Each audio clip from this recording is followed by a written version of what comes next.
हरिः ओं श्रीगुरुभ्यो नमः।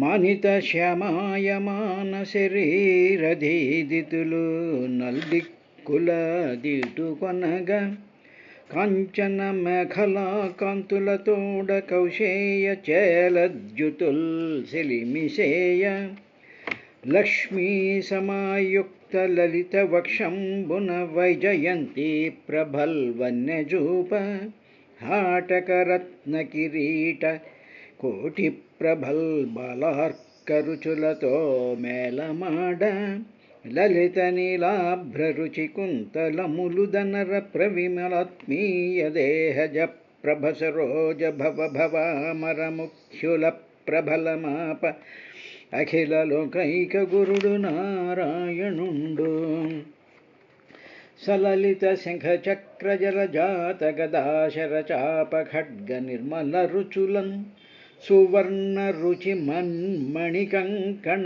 ముద్రికా ప్రభావళులును తేజరిల్లు భుజవర్గం అనర్గళ కాంతియుక్తమై విలసిత కర్ణికార పృథివీరుహమున్ పురుణింపబిట్టుగన్ సరసోదార సమంచిత దరహాస విలోకనముల దగలోకములన్ పరితోషమునందింపుచు పరమోత్సవమొప్ప విశ్వబంధుండగుచున్ అరవిందోదర తవకీన ఘనమయామోహిత స్వాంతులై పరమంబైన భవన్ మహామహిమమున్ పాటించి కానంగనోపరు బ్రహ్మాది శరీరులజ్ఞులయో పద్మాక్ష భక్తార్తి సంహరణాలోకన నన్ను కవదగు నిత్యానంద సంధాయివై సమధిక జ్ఞానార్ధ సత్వాది గుణములకశ్రయభూతమైనట్టి పురుషుడు అగ్రపదార్థ భేద గ్రహకములైన చక్షురింద్రియముల సరవిజూడ కలడే నీ రూపంబుగడిగి మాయామయంబగు అసద్వ్యతిరిక్తమగుచు మరియు నిరుపమాకారంబు నీకు విలక్షణమైనుండు ననుచు నేనాత్మదలతు నిర్వికార నిరంజన నిష్కళంక నిరతిశయ నిష్క్రియారంభ నిర్మలాత్మ విశ్వసంబోధ్య నిరవద్య వేదవేద్య ప్రవిమలానంద సంసార భయ విదూర. హరి ఓం శ్రీ గురుభ్యో నమః. పరగుచునున్న దుర్వ్యసన భజనమై గణదుఃఖమూలమయ్యరయ పెక్కుతుంట్లుగలదై క్రిమి సంభవమైన ఎట్టి దుస్తర బహుగర్భవాసముల సంగతి మాన్పుటకై భజించదన్ సరసి జనాభ భూరి భవసాగర తారక పద పద్మముల్ అంటూ జీవుడు కడుపులో ఉండేటువంటి సందర్భంలో భగవంతుణ్ణి ఏ విధంగా ప్రార్థించాడు అనేటువంటి విషయాన్ని తల్లి అయినటువంటి దేవహూతికి కపిల మహర్షి ఈ విధంగా చెప్పాడయ్యా అని చెప్పి విదురుడికి మైత్రేయ మహర్షి చెప్పినటువంటి విధానాన్ని మనం చూస్తున్నాం. ఆ లాస్ట్లో ఇంకా బయటికి గర్భంలో నుంచి బయటికి శిశువు బయటికి పుష్ చేయబడి బయటికి వచ్చేటువంటి సందర్భంలో ఆయనకి ఒక బ్రహ్మాండమైనటువంటి రియలైజేషన్ వస్తుంది. వచ్చి ఒక సమస్యను ప్రజెంట్ చేశాడు ఇంతవరకు.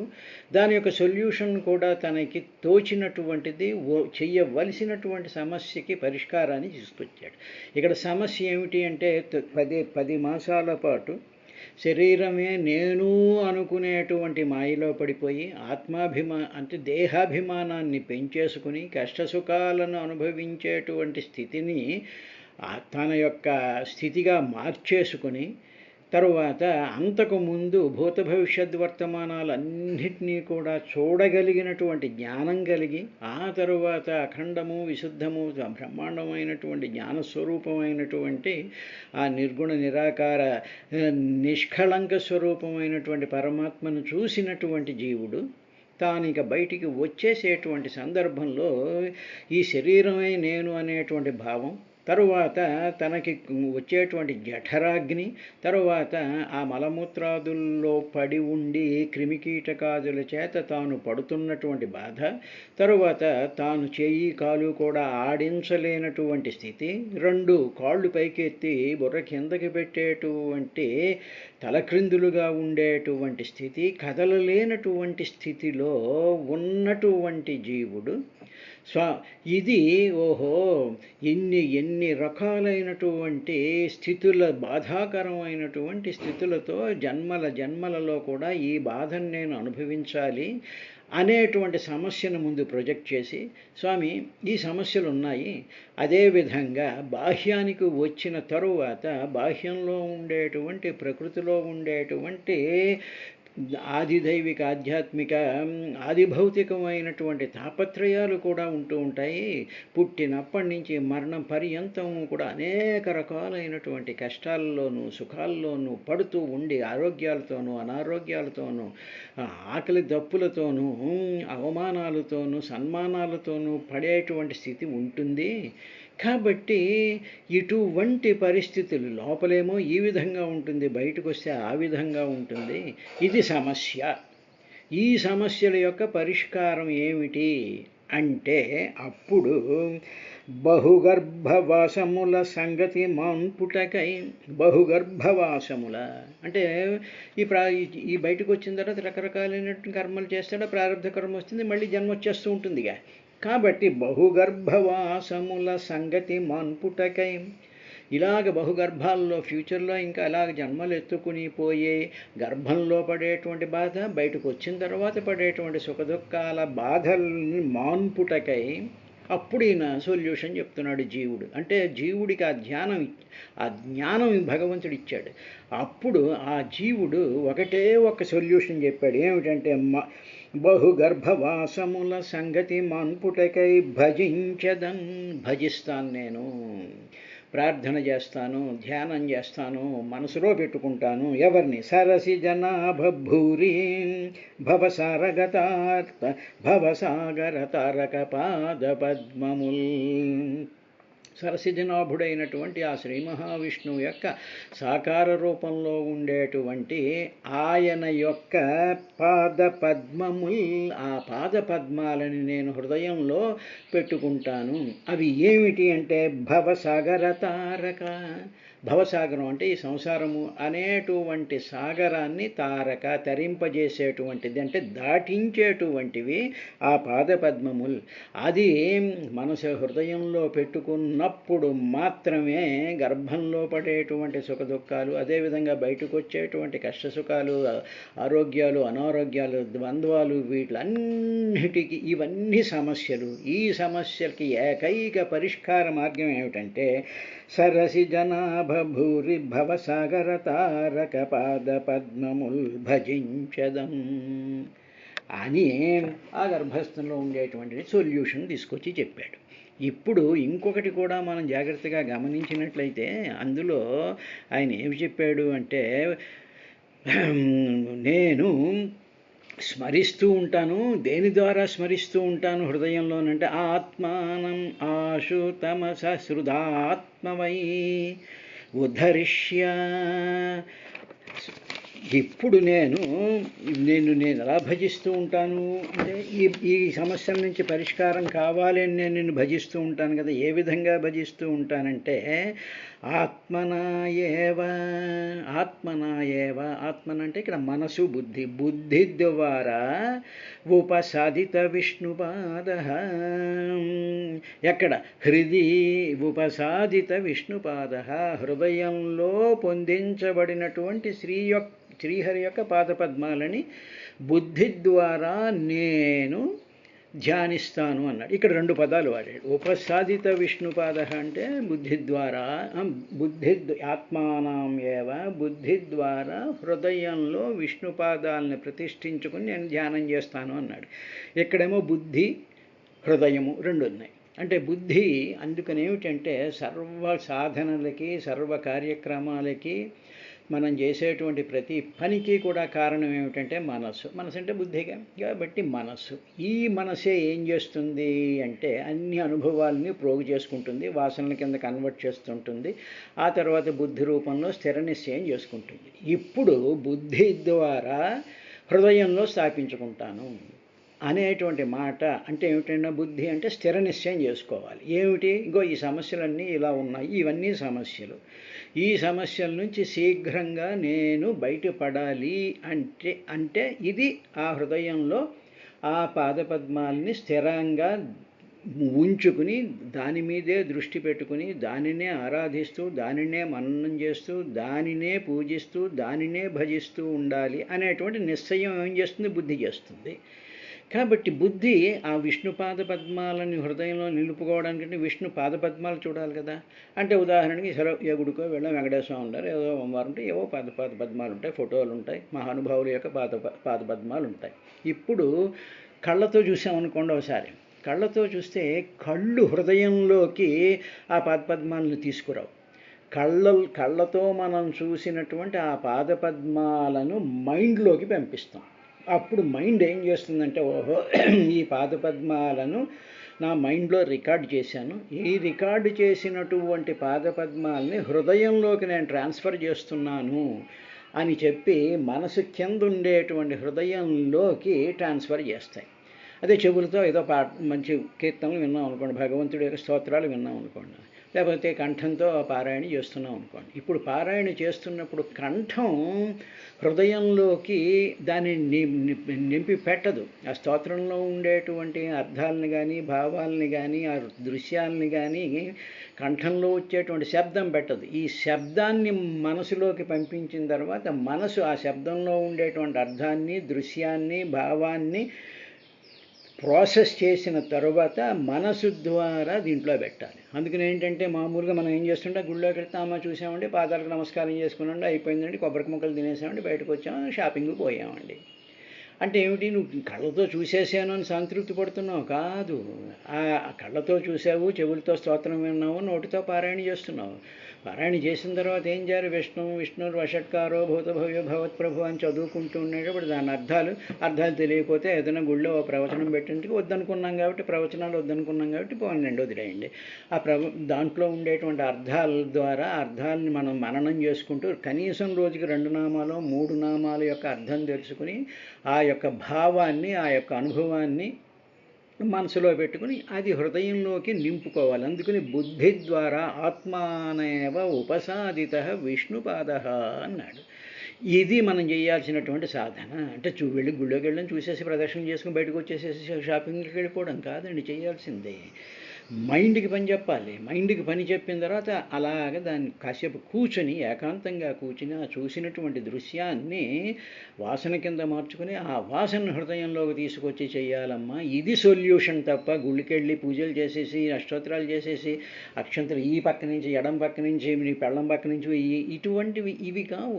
ఇవేహి పనికిరావు. ఇవన్నీను ఈ విధంగా చేయాలి. చేస్తేనే ఈ సంసారంలో నువ్వు పడుతూ ఉండేటువంటి సుఖదుఖాలకి శీఘ్రమైనటువంటి సొల్యూషన్ దొరుకుతుంది, సమస్యకి పరిష్కారము అని చెప్పాడు. ఇది అయిన తర్వాత అమ్మ ఈ గర్భంలో ఉండేటువంటి శిశుడు 10 మాసాలు అయిపోయింది కాబట్టి వాడు బయటకు వచ్చేయాలి. కాబట్టి అప్పుడు సూతిమారుత సద్య క్షిపతి, ఆ గర్భంలో ఆ వాయువుల యొక్క ప్రభావం చేత ఆ గర్భంలో నుంచి ఆ శిశువు బయటికి తోయబడతాడమ్మా. క్షిపతి అంటే త్రోయబడతాడు, త్రోసేస్తాయి ఆ గాలిలు. అప్పుడు ఏం జరుగుతుంది అనేటువంటి దాన్ని 23వ శ్లోకంలో ఈ విధంగా చెప్పారు. తేనావసృష్ట సహసా కృత్వా వాక్షిర ఆతురః వినిష్క్రామతి కృచ్ఛ్రేణ నిరుచ్ఛ్వాసో హత స్మృతి. అమ్మ ఇంతవరకు ఆ శిశువుని తేన అంటే ఆ వాయువు ఉందే, ఆ గర్భంలో ఉండేటువంటి వాయువు ఏం చేస్తుంది? ఆ నీళ్ళని, ఆ ఉమ్మి నీటిని, అందులో ఉండేటువంటి పదార్థాలన్నింటినీ ఒక్కసారి బయటకు తోస్తుంది కదా, ఆ ప్రెషర్తో బయటకు వస్తాడు. తేన అంటే అందులో ఉండేటువంటి వాయువు చేత సహసా చాలా వేగంగా పుష్ చేస్తుందిట. పుష్ చేసేటప్పుడు అప్పుడు ఆ పుష్ చేయబడినటువంటి ఆ శిశువు ఎలా ఉంటాడే? అవసృష్ట త్రోయబడతాడు. అవసృష్ట అంటే త్రోయబడతాడు, చాలా వేగంగా పుష్ చేయబడతాడు. అప్పుడు బయటకు వచ్చేటప్పుడు వాడు ఎలా ఉంటాడంటే శిరః అవాక్ కృత్వా, శిరః తలను అవాక్ క్రిందకి పెట్టి, కిందకుంటే తల కిందకి ఉండి కృత్వా ఉంచి వాడు బయటకు వస్తాడు. అందుకని తల ముందుకు బయటకు వస్తుంది, ముందు కాళ్ళు రావు. ఒక్కోసారి ఎదురు కాళ్ళతో పుడుతూ ఉంటారు, అది ప్రాబ్లం ఏంటంటే అవన్నీ కూడా గైనకాలజిస్టులు వాళ్ళు చూసుకుంటారు. అవాక్ క్రిందకు తలని పెట్టి, అంటే తల కిందులుగా ఉండి ముందు తల బయటకు పోయి వస్తూ ఉంటుంది. అలా వచ్చేటువంటి సందర్భంలో ఏం జరుగుతుంది అంటే 3 విషయాలు జరుగుతాయమ్మా. గర్భంలో నుంచి వాడు బయటకు వచ్చేటప్పటికి వాడు మొట్టమొదటి ఆతురః, చాలా బాధపడిపోతాడు. వ్యాకులత్వం, ఏమైపోతుంది నాకు, ఏదో గాలి లేకపోతే ఏదో ప్రెషర్ నన్ను బయటికి తోసేస్తుంది, కదిలిపోతున్నాను, నా తల ఇలా బయటకు వచ్చేస్తుంది, ఏమైపోతుంది, what is happening to me అని ఆతురః, వ్యాకులుడైపోతాడు. అలా అయిపోయినటువంటి సందర్భంలో నిరుచ్ఛ్వాస, నిరుచ్ఛ్వాస, గాలి ఆగిపోతుంది. లోపలికి ఇన్హలేషన్ ఎగ్జలేషన్ ఉంటుంది కదా లోపల ఉన్నప్పుడు, సడన్గా వాయుస్తంభన అయిపోతుంది. అటువంటి సందర్భంలోనే కూడా చచ్చిపోయి మరణించినటువంటి శిశువులు బయట పుడుతూ ఉంటారు చూసారా, ఆ వ్యాకులత్వం అది ఎక్కువైపోయినటువంటి సందర్భంలో బయటకు పుష్ చేయబడుతూ ఉండేటువంటి సందర్భంలో నిరుచ్ఛ్వాస, శ్వాస లేనటువంటి వాడు అయిపోతాడు. తరువాత అది జరుగుతుంది. ఇక మూడోది ఏం జరుగుతుంటే హతస్మృతి, ఇంకా అంతవరకు అన్ని జన్మల్ని చూశాడు, పరమాత్మని చూశాడు, తాను పడుతున్నటువంటి కష్టాలను చూశాడు, పడబోయేటువంటి కష్టాలను చూశాడు. ఇవన్నీ చూసినటువంటి ఆ స్మృతులు, ఆ జ్ఞాపకాలు ఉన్నాయే, అవన్నీ హతస్మృతి, అవన్నీ నశించిపోతాయి. అంటే all the things immediately die down. ఎప్పుడు వీడు బయట తల పెట్టి బయటికి వస్తూ ఉండేటప్పటికీ వ్యాకులంతా ఉంటాడు, శ్వాస ఆగిపోతుంది, హతస్మృతి వెంటనే. అందుకని ఏం చేస్తారు, పిల్లాడు ఇటు బయటకు రాగానే టప్ టప్ టప్ టప్ కొడతారు. కొట్టేటప్పటికి అప్పుడు ఏమవుతుంది, మళ్ళీ శ్వాస ఆడడం ప్రారంభిస్తుంది. కాబట్టి హతస్మృతి, అప్పుడు అలాగా కృచ్ఛ్రేణ వినిష్క్రామతి, కృచ్ఛ్రేణ చాలా కష్టంగా బయటకు వస్తాడు. అందుకని పిల్లాడు బయటకు వస్తున్నప్పుడు చూడండి, ఎంతో ఆ మజిల్స్ అవన్నీ కూడా బాగా ఎక్స్పాండ్ అవ్వాలి, తర్వాత వాడు కూడా దాంట్లోంచి బయటికి రావాలి అంటే చిన్న కన్నంలో నుంచి బయటికి రావడం అనేటువంటి ఎంత కష్టంగా ఉంటుందో. కాబట్టి కృచ్ఛ్రేణ నిష్క్రామతి, చాలా కష్టంగా బయటకు వస్తాడమ్మా అన్నాడు. ఇప్పుడు బయటకు వచ్చినటువంటి శిశువు ఏ విధంగా ఉన్నాడు అంటే పతితో భువ్యసృజూత్ శృంమూత్రే విష్టాభూరివచేష్టతే రోరూయతి గతే జ్ఞానే విపరీతాంగతింగతః. భువి అంటే నేల మీదకి అలా పడుతున్నప్పుడు, నేల మీదకి అలా పిల్లాడు లోపల నుంచి ఇలా బయటకు వస్తున్నప్పుడు వాడి చుట్టూ ఏమిటంటే అసురుకు అంటే కొంత రక్తస్రావం కూడా జరుగుతుందిగా, రక్తస్రావం. మూత్రే, ఆ యోనికి దానిలో నుంచి వస్తూ ఉండేటప్పటికి ఆ మూత్రం ముందు గర్భసంచిలో ఉండేటువంటి మూత్రం అవయవాలు ఉన్నాయి కదా, వాటిలతో పాటు పతితః కింద పడతాడమ్మా, ఆ భూమి మీద పడతాడు. పడేటప్పుడు ఏ విధంగా ఉంటాడంటే విష్టాభూ ఇవ ఒక క్రిమిలాగా, అంటే బురదలో ఉండేటువంటి ఒక పేడ పురుగు లాంటిది ఇటు కదులుతుంది చూసారా, ఆ విధంగా క్రిమి వలె ఒక క్రిమిలాగా చేష్టతే కదలాడుతూ ఉంటాడు, ఇటు కదులుతూ ఉంటాడు. కదులుతూ ఉండి అప్పుడు ఏడుపు రోరూయతి, వెక్కి ఏడుస్తాడు. పిల్లాడు ఎందుకు వెక్కి ఏడుస్తాడు అనేటువంటి దానికి భాగవతం చెప్పినటువంటి అద్భుతమైనటువంటి రహస్యం ఏమిటంటే, ఇలాగ బయటకు వచ్చేసిన తరువాత జ్ఞానే గతే, ఎందుకు ఏడుస్తాట, పూర్వజన్మ జ్ఞానం ఉందే, జ్ఞానే కడుపులో ఉన్నప్పుడు పూర్వజన్మ జ్ఞానం అంతా ఉంది కదా, ఆ జ్ఞానము గతే నశించిపోయింది కదా, హతస్మృతి అన్నాగా, బయటకు వచ్చేటప్పుడు స్మృతి అంతా పోయిందిగా. జ్ఞానే గతే, ఆ పూర్వజన్మ సంబంధించినటువంటి జ్ఞానం అంతా గతే నశించిపోయేటప్పటికీ నశించిపోయింది. వెంటనే పైన దేవమాయి రెడీగా ఉందో దుప్పటి కప్పును మాయ కప్పేసేటప్పటికీ అప్పుడు విపరీతాంగతిం, వెంటనే నేను దేహము అనేటువంటిది వచ్చి మీద పడిపోయింది. విపరీతాంగతిం, విపరీతం అన్నమాట.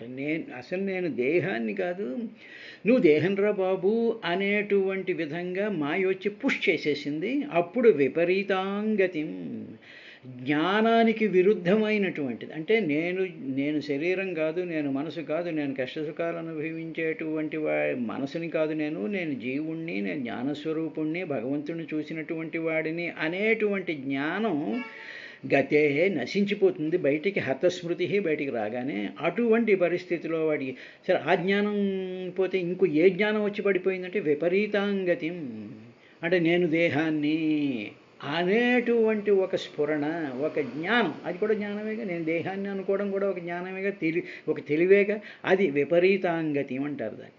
అటువంటి నేను దేహము అనుకునేటువంటి విపరీతమైనటువంటి ఆ జ్ఞానం పడేటప్పటికీ రోరూయతి, వెక్కి అందుకుని ఏడుస్తాడు పిల్లాడు. అందుకని పుట్టిన పిల్లాడు ఎందుకు ఏడుస్తాడు అంటే, అయ్యో ఇంత అద్భుతమైనటువంటి భగవంతుణ్ణే విశుద్ధము అవికారము అద్భుతమైనటువంటి జ్ఞానస్వరూపాన్ని చూశాను, సమస్తమైనటువంటి భూత భవిష్యత్ వర్తమాన కాలాలన్నీ కూడా చూశాను, ఆ తేజో సంపన్నము స్వయం జ్యోతి స్వరూపమైనటువంటి భగవంతుని చూశాను. సరే చిన్న చిన్న బాధలు కడుపులో పడుతూ ఉన్నాను, మాయ వచ్చి నన్ను పుష్ చేయడం కూడా, మాయ స్వరూపాన్ని కూడా నేను చూశాను. అటువంటి మహత్తరమైనటువంటి జ్ఞానం ఏమైపోయింది అని చెప్పి రోరూయతి,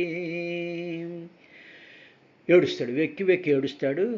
ఎందువల్ల ఏడుస్తాడు? నేను దేహము అనేటువంటి మాయా దుప్పటి మీద కప్పేసేటప్పటికీ ఏడుస్తూ ఉంటాడు. అది దానికి కారణం ఆ ఏడుపు అని భాగవతం మనం ఎవరికి ఊహించనటువంటి ఒక విశేషాన్ని చెప్తూ ఉంది. ఇది అయిన తర్వాత ఇంకా శిశువు పరిస్థితి ఎలా ఉంటుందంటే, అమ్మ పరఛందం న విదుషా పుషమాణో జనేన సహ అనభిప్రేతమపన్న ప్రత్యాఖ్యాతుమనీశ్వర. ఇప్పుడు బయటపడ్డాడుగా, బయటపడేటప్పటికి పరఛందం అంటే ఏమిటి? ఆ బయటపడ్డటువంటి శిశువు యొక్క ఇచ్ఛ, ఆ శిశువు మనసులో ఏం కోరుకుందో నా విదుష తెలియదు. ఆ తల్లికి, కన్నటువంటి తల్లికి తెలియదు, పక్కన ఉండేటువంటి నర్సుకి తెలియదు, డాక్టర్లకి తెలియదు, ఆ తర్వాత తల్లి తండ్రి చుట్టాలు బంధువులు వీళ్ళందరూ వస్తారు కదా, వాళ్ళెవ్వరికీ కూడా పరఛందం, ఆ శిశువు యొక్క ఇచ్ఛ ఏమిటి, అసలు ఆ పుట్టినటువంటి పిల్లవాడికి ఉండేటువంటి కోరిక ఏమిటి, నా విదుష తెలీదు. ఎవరికి తెలియదు అంటే, ముఖ్యంగా ఎవరికి తెలియదు అంటే పుష్యమాణేహ జనేనా, ఆ పిల్లవాడికి పాలిచ్చి పోషించేటువంటి తల్లికి కూడా పరఛందం, ఆ శిశువు యొక్క అసలు కోరిక ఏమిటి అనేటువంటి నా విదుష, సాక్షాత్తు కన్నటువంటి తల్లికే నా విదుష ఎరుగదు ఆ పిల్లవాడి యొక్క ఆ కోరిక ఏమిటో.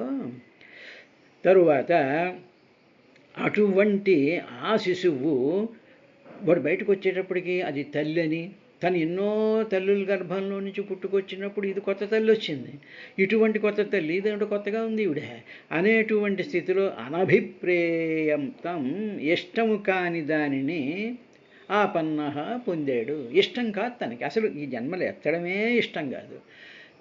ఎందుకు? ఆ గర్భంలో ఉండేటప్పటికి ఈ జన్మలు వద్దురా బాబు, నన్ను ఈ పతిత ఈ అంధకోపంలోకి నన్ను బయటికి తొయ్యొద్దు అనేటువంటిది ఆయన ఇష్టం. కాబట్టి ఆ అసలైనటువంటి ఇష్టం ఏమిటంటే నీతో ఉండాలి, నీ పాదాలను ధ్యానిస్తూ ఉండాలి, నీ యొక్క తేజస్సును చూస్తూ ఉండాలి, నువ్వే నేను అనేటువంటి స్థితిలో ఉండాలి, నా దేహం నిండా నా ప్రతి అణువులోనూ కూడా నువ్వే ఉండిపోవాలి. ఆ మహత్తరమైనటువంటి ఆ ఆనందాన్ని నేను అనుభవించినటువంటి వాడిని ఇప్పుడు అనభిప్రేతం, ఇప్పుడు తీసుకొచ్చి నేను దేహాన్ని అని ఇష్టం లేనటువంటి దానిని ఆ జీవుడమ్మ ఆపన్న పొందుతాడు. తనకి ఏ మాత్రం ఇష్టం ఉండదు ఈ దేహం ధరించాలని, కానీ ఇష్టం లేనటువంటి దాన్ని వాడు ధరించాల్సినటువంటి పరిస్థితి ఏర్పడింది. ఎందుకు ఏర్పడింది? ప్రారంధ కర్మలు కాబట్టి. ప్రారంధ కర్మల్లో ఏం చేసి అది కావాలి, ఇది కావాలి, దాన్ని పెళ్లి చేసుకోవాలి, దీన్ని వదిలేయాలి, ఈ ఆభరణాలు కావాలి, అవి చేయాలి, ఇవి చేయాలి, అవి చేయాలి, వీళ్ళు వాళ్ళు బంధువులు మిత్రులు వాళ్ళ పెళ్ళిళ్ళు పేరంటాలు ఒకటి కాదు, నానా గందరగోళాలతోనూ నువ్వు మనసంతా నింపేసేసుకుని ఇష్టాలు పెట్టేసేసుకుని మధ్య మధ్యలో ఏదో పూజని పునస్కారం అని కళ్యాణం అని తీర్థయాత్రలని కాసేపు ఏదో కాలక్షేపానికి అవి చేసేసుకుంటూ ఉండేటువంటి పరిస్థితిలో నాకు ఈ దేహమే వద్దు అనేటువంటి కోరిక గర్భంలో ఉన్నా కూడా ఆ ఇష్టం లేనటువంటి ఇవన్నిటినీ కూడా ఆపన్నః పొందినవాడైపోయాడు. అతనికి ఏమి ఇష్టం లేదు కానీ ఇవన్నీ వచ్చి మీద పడిపోయి ప్రత్యాఖ్యాతం పోనీ ఈ ఇష్టం లేనటువంటివి తోసేద్దామా అంటే ప్రత్యాఖ్యాతం అంటే తోసేయడానికి బాబు అసలు ఈ ఈ జన్మ నాకు వద్దు అని తోసేయడానికి అని ఈశ్వర అంటే సమర్థత కలిగినటువంటి వాడిని ఈశ్వరుడు అంటాడు. ఇప్పుడు బయటకు వచ్చినటువంటి పిల్లాడు అనీశ్వర అంటే సమర్థత లేదు, ఈజ్ ఇన్క్యాపబుల్. నాకు దేహమే వద్దు, ఈ పోని దేహమే వద్దు అంటే దేహంలో పడి ఉన్నాడు, బాగానే ఉంది.